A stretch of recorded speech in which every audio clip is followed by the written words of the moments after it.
ஆண்டவராகிய இயேசு கிறிஸ்துவின் வெளியேறப்பட்ட நாமத்தினாலே ஆண்டவர்கள் கொடுத்ததான ஏஜே பவர் மினிஸ்ட்ரியின் சார்பிலே அன்பின் நல்வாழ்த்துக்களை தெரிவித்துக் கொள்கிறேன். எனக்கு அருமையானவர்களே, இன்றைக்கும் கர்த்தருடைய ஆவியானவர் கொடுத்த வார்த்தையை தியானிக்கப் போகிறோம். அதற்கு முன்னதாக எனக்கு அருமையானவர்களே, ஒவ்வொரு நாளும் அனுதினமும் கர்த்தருடைய வார்த்தையை காண்கின்றீர்கள். நீங்கள் கர்த்தரால் ஆசீர்வதிக்கப்பட்டவர்கள்.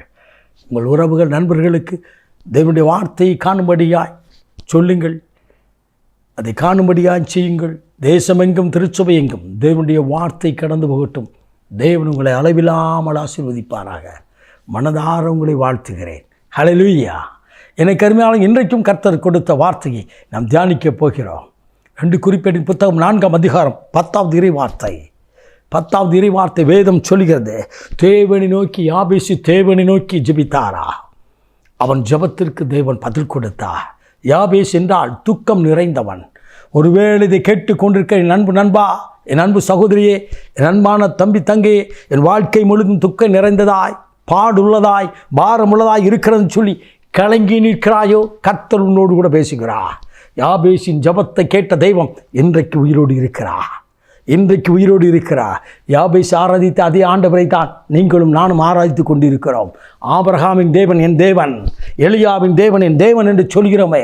யாபேசின் ஜெபத்திற்கு பதில் கொடுத்த தேவன் யாபேசின் ஜெபத்திற்கு பதில் கொடுத்தாராம். அவர் எப்படி ஜெபித்தாராம்? ஆண்டவரே, என்னை ஆசீர்வதித்து என் எல்லைகளை பெரிதாக்கி என்னோடு கூட இருந்து தீங்கு துக்கப்படுத்தாதபடி என்னை ஆசீர்வதியும். அருமையான ஒரு ஜெபம் பாருங்கள். முதலாவது கேட்கிற காரியம் என்ன?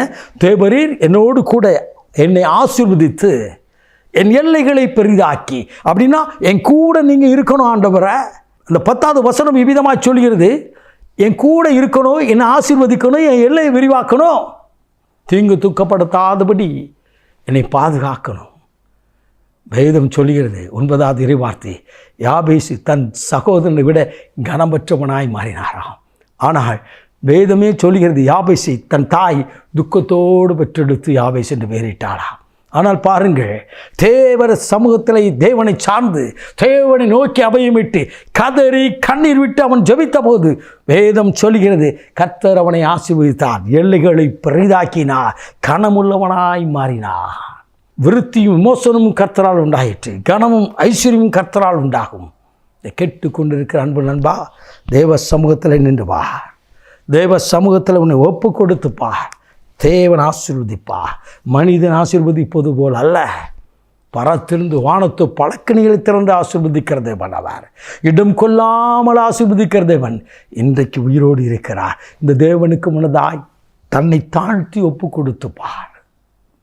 தேவனை மாத்திரம் சார்ந்து நின்று வா. உன்னை ஆசீர்வதிக்கவே ஆசீர்வித்து உன்னை பெருகவே பெருக பண்ணுவேன் என்று சொல்லி ஆபிரகாமை பார்த்து சொன்னார் அல்லவா? தொடக்க புத்தகம் 17ஆம் அதிகாரம் 2வது வசனத்தின்படி உன்னை ஆசீர்வதிக்க அவர் வல்லவராக இருக்கிறார். ஆனால் நீங்கள் ஜெபிக்க வேண்டும் என்று சொல்லி ஆண்டவர் விரும்புகிறார். நான் ஜெபம் செய்வேன் என்று சொன்னால், தேவ சமூகத்தை சார்ந்து தேவனுடைய பாதத்தை பற்றி பிடிப்பேன் என்று சொன்னால், என் ஜெபத்திற்கு பரத்திருந்து பதில் கொடுக்க வல்லவராக இருக்கிறார். தேவ சமூகத்தில் கண்ணீரோடு ஜெபித்து பாருங்கள். இன்றைக்கு உங்களை ஒப்பு கொடுத்து பாருங்கள்.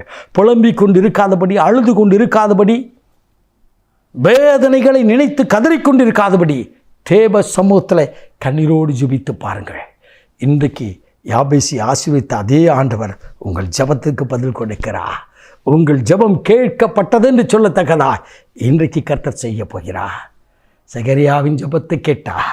தேவதூதன் வந்து சொன்னார், உன் ஜெபம் கேட்கப்பட்டதுன்னு சொல்லி. வேதம் சொல்கிறது, யாபேசு எதை கேட்டானோ கர்த்தர் ஜெபத்தின் வேண்டுதலுக்கு பதில் கொடுத்தார் என்று சொல்லி. யாபேஸ் என்ற இடத்திலே உங்களது எனது பெயரை சொல்லி பாருங்கள். எதெல்லாம் கேட்கீங்களோ இன்றைக்கு கர்த்தரதை அளவில்லாமல் ஆசீர்வதிக்கப் போகிறார். நாம் ஜெபிப்போம்மா. மகா பரிசுத்தம் உள்ள தகப்பனே, இந்த அற்புதமான வேலைக்காய் ஸ்தோத்திரிக்கிறோம். இன்றைக்கும் உம்முடைய வார்த்தையை கேட்டுக்கொண்டிருக்கிற ஒவ்வொரு ஜனத்தோடும் தேவனை நோக்கி உம்மை நோக்கி கேட்கின்ற ஒவ்வொரு ஜபத்திற்கும் நன்மையை கொடுத்து தீமை விளக்குவீராக.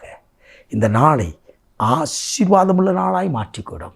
ஆசீர்வதியும் ஆளுகை செய்யும். இயேசு இரட்சகரின் விலையேறப்பட்ட நாமத்தில் ஜெபிக்கிறோம் ஜீவனுள்ள நல்ல பிதாவே. ஆமென். ஆமென். God bless you.